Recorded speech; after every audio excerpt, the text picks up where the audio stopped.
Allahu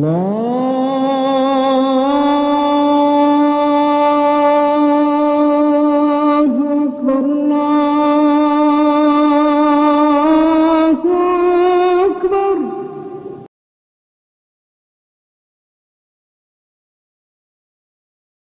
Ketika dulu orang banyak menggunakan kapal laut sebagai alat transportasi, kemudian sering terjadi kecelakaan berupa kapal tenggelam. Maka ketika itu banyaklah orang yang merasa khawatir dan takut untuk menaiki kapal laut sebagai alat transportasi. Kenapa demikian?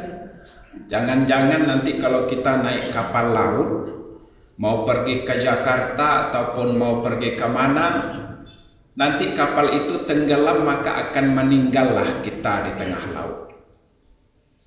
Akhirnya dipilih alternatif naik kendaraan darat, naik mobil, naik bus. Maka ramailah orang naik bus mau pergi ke Jakarta, keluar daerah, keluar provinsi ini. Namun ternyata naik bus bukan perjalanan transportasi yang aman. Banyak terjadi kecelakaan. Ada bus yang penuh dengan penumpang, ketika melewati satu belokan, melewati jurang, bus itu jatuh ke dalam jurang, sehingga sering terjadi kecelakaan. Di sana dibuat lagi satu tugu peringatan. Di sini adalah daerah rawan kecelakaan. Lalu banyak pula orang yang takut untuk naik bus atau naik mobil. Kenapa? Karena kalau naik mobil atau naik bus, jangan-jangan nanti kecelakaan, apakah itu bertabrakan atau mobilnya jatuh ke dalam jurang. Dipilih lagi alternatif yang lain. Nah, dicari lagi alat transportasi yang lain. Ternyata ada yang lebih cepat. Naik lagi orang dengan kapal terbang, naik pesawat.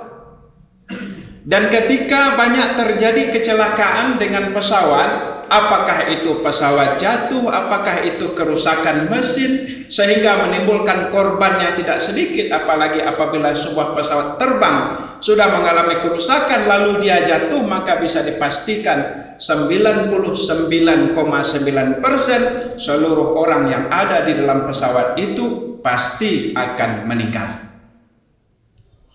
Akhirnya bagaimana? Takutlah orang untuk naik alat transportasi. Naik kapal takut tenggelam, naik mobil takut tabrakan atau jatuh ke dalam jurang, naik pesawat takut pesawatnya jatuh. Apa yang menyebabkan ketakutan? Tidak lain dan tidak bukan adalah takut kepada mati. Tapi yang heran kita pada saat sekarang ini, banyak orang yang mati di atas tempat tidur, tapi tidak banyak yang takut kalau seandainya dia mati di tempat tidur. Bisa kita hitung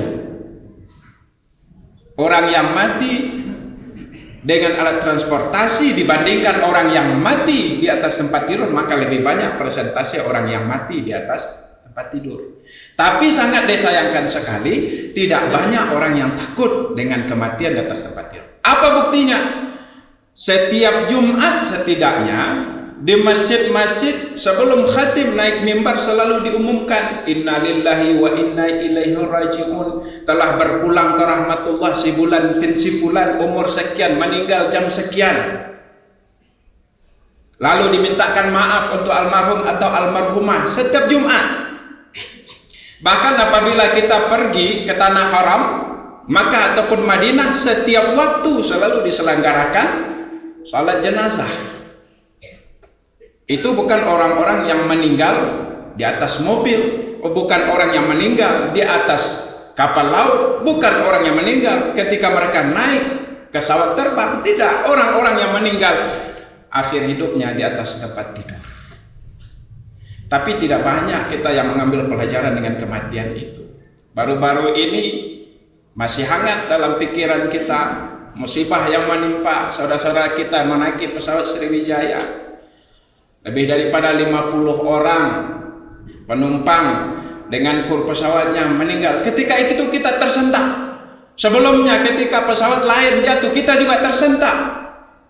Rasa-rasa dekat kematian ini, sehingga mungkin ada kita ini yang orang suka pergi bolak-balik, pergi Jakarta naik pesawat, merasa takut juga, khawatir. Padahal setiap waktu ada iktibar kematian yang selalu mengingatkan kepada kita, tapi tidak banyak kita mengambil iktibar. Sebuah riwayat yang kita baca, pada suatu kali Nabi Daud alaihissalam didatangi oleh malaikat Israel.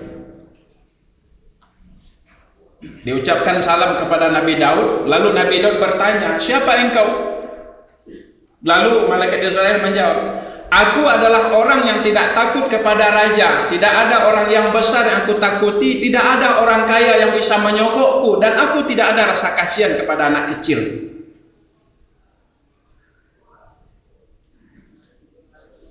Jadi engkau ini malaikat maut, betul? Lalu apa tujuan engkau datang ke sini? Tanya Nabi Daud alaihissalam. Malaikat Israel menjawab, "Aku datang untuk mencabut nyawa engkau."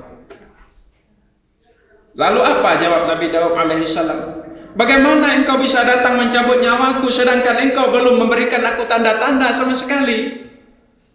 Lalu malaikat Israel bertanya kepada Nabi Daud alaihissalam, "Mana si fulan, temanmu dulu yang seiring sejalan dengan engkau? Dia sudah meninggal.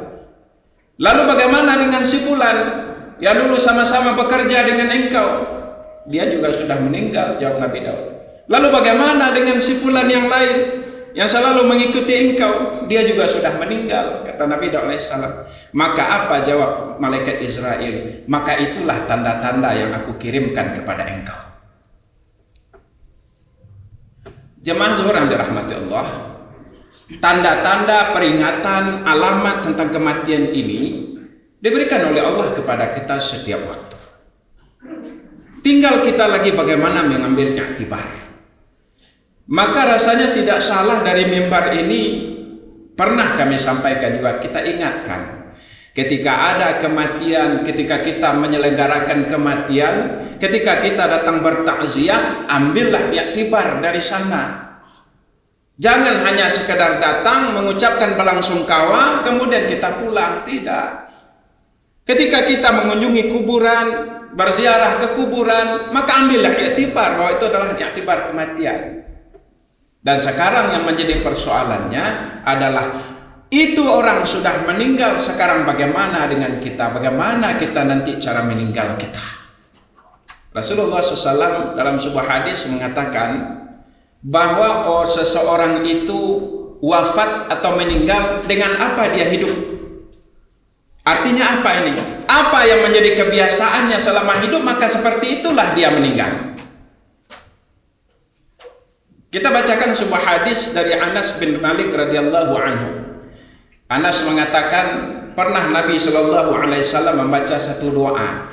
Apa doa tersebut?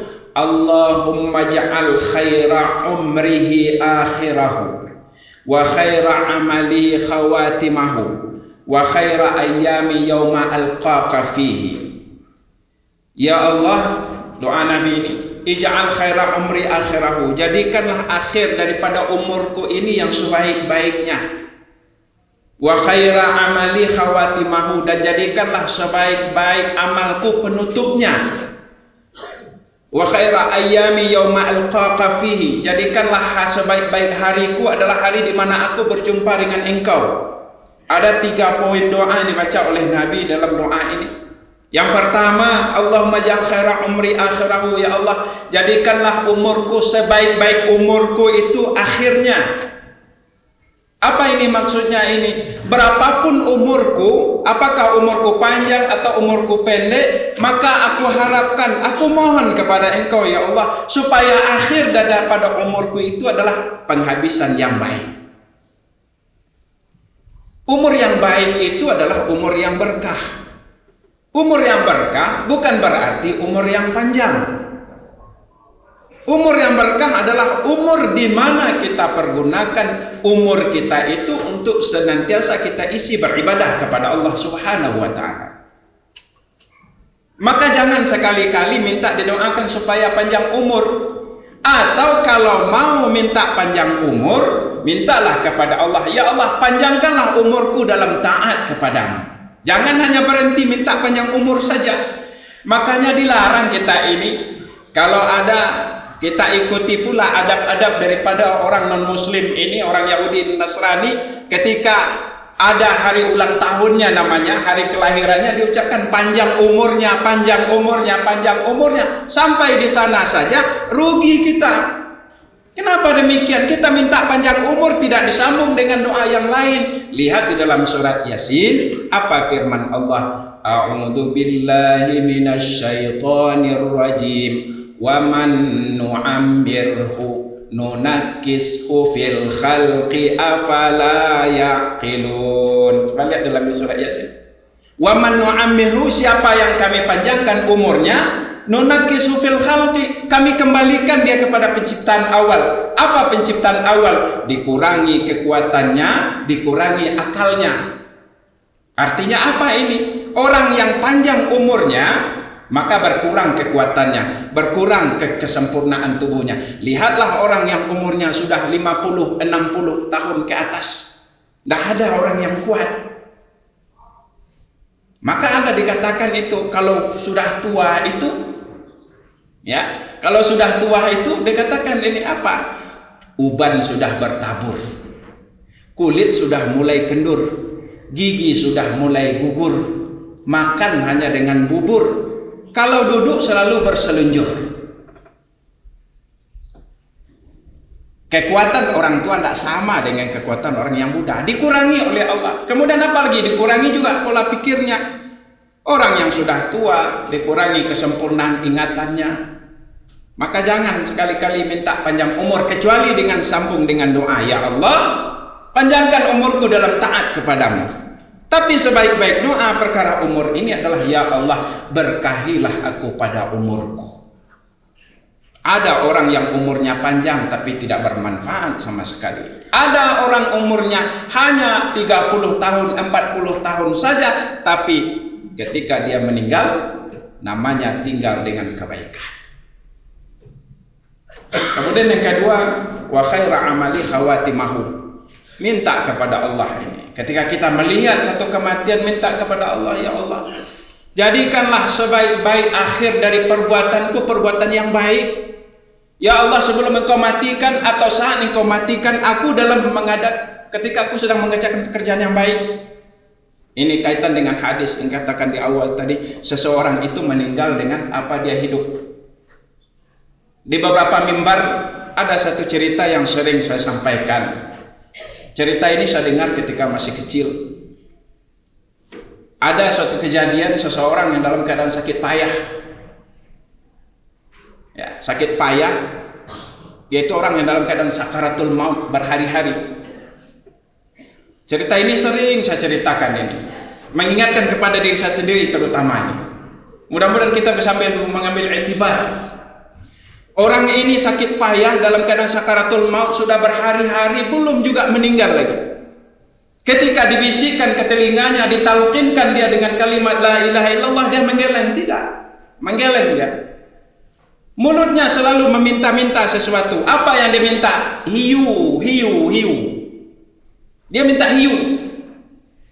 Ditalqinkan dia, bacalah ini la ilaha illallah. Tidak, saya mau hiu. Berhari-hari seperti itu sehingga istrinya kebingungan. Jangan-jangan ini yang diminta oleh suami saya ini adalah daging ikan hiu. Dia pergi ke pasar, dia beli daging ikan hiu. Kebetulan si suami ini adalah orang yang suka makan gulai ikan. Digulainya ikan itu lalu disuapkan kepada suaminya, ini ikan hiu ini. Menggeleng dia, bukan hiu katanya. Mungkin dia tidak suka ini ikannya digulai, mungkin dia mau digoreng lagi oleh istrinya ini, lalu disuapkan ini goreng lagi ikan hiu. Tidak, katanya, saya mau hiu. Datang kawan sepermainannya, datang ke rumah bertanya kepada istrinya, bagaimana keadaan suamimu? Lalu dijawab oleh si istrinya ini, seperti itulah dia. Minta hiu dia, saya belikan itu daging ikan hiu sudah digulai, dia tidak mau digoreng juga dia tidak mau. Saya tak tahu lagi bagaimana. Dibisikkan tahlil kalimat la ilaha illallah ke telinganya, dia tidak mau. Termenunglah kawannya ini melihat. Kemudian dia turun dari rumah itu, pergi beberapa saat, tidak lama kemudian balik dia lagi, ditanya lagi, gimana keadaan suami kamu? Masih sama seperti yang Anda tinggalkan tadi. Apa dia minta? Masih minta hiu dia.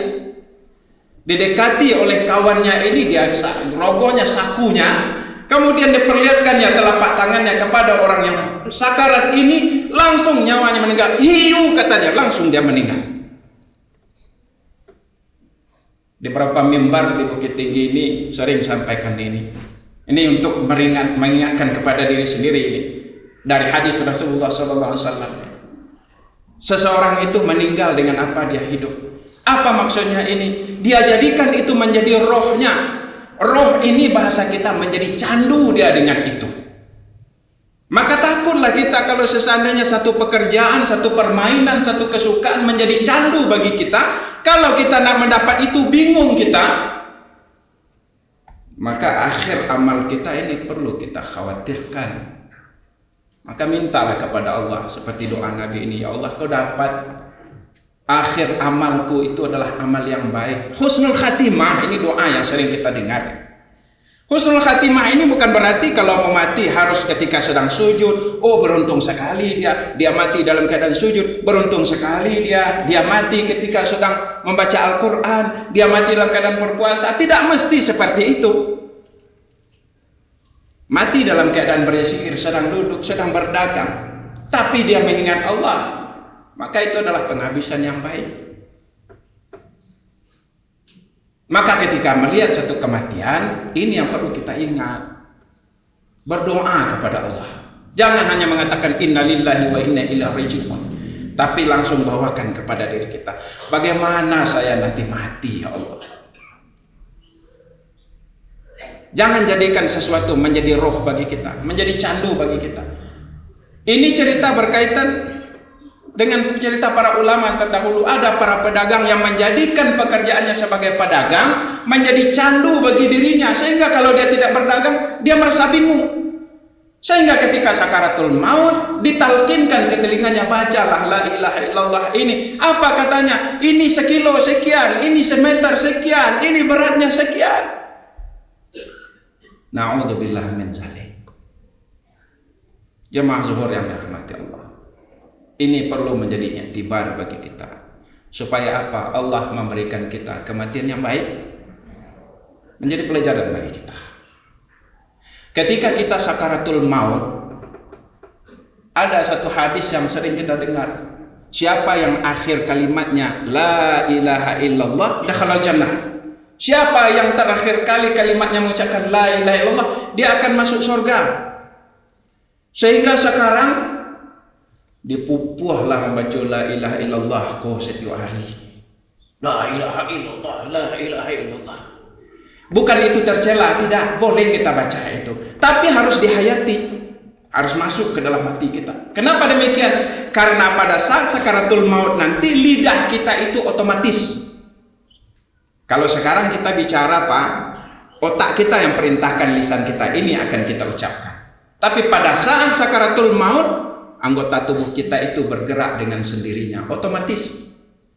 Maka orang yang bisa mengucapkan la ilaha illallah pada akhir hidupnya itu adalah lisannya yang senantiasa terpelihara.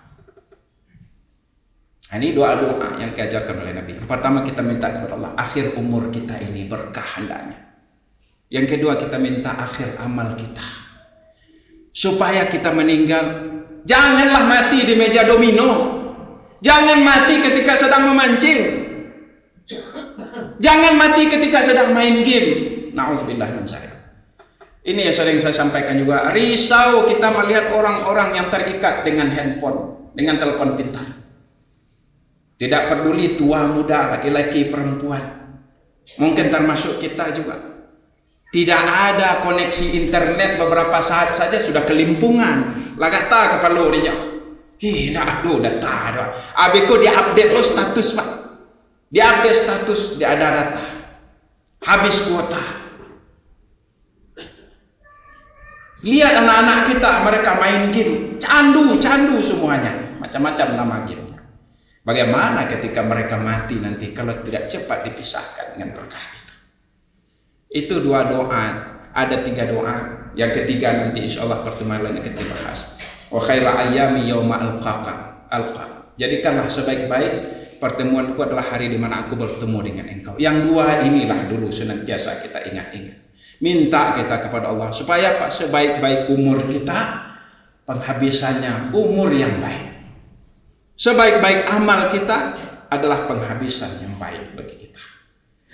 Harimau mati meninggalkan belang, manusia mati meninggalkan nama. Apabila kita mati dalam keadaan husnul khatimah, insya Allah nama kita akan nama yang baik dikenal oleh orang. Tapi kalau kehidupan kita tidak terpelihara, maka ketika orang mendengar kita meninggal, justru orang akan senyum, syukurlah lah capeknya meninggal, lah muak wak mencaliaknya. Nauzubillah mencaliak.